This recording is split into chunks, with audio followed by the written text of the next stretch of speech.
everyone, my name is Victoria. This is my dog toy poodle Letta, and today we are doing a review on her dry food.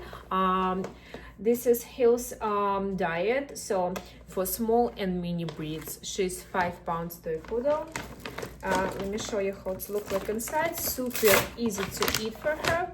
It's very small bites, yes. And really great after her surgery. This food is not too fat for her. She's energy and she eats a lot and still in good shape. So guys, this is great for adults and for puppy up to I think 6 months and up. Lamb meal, brown rice.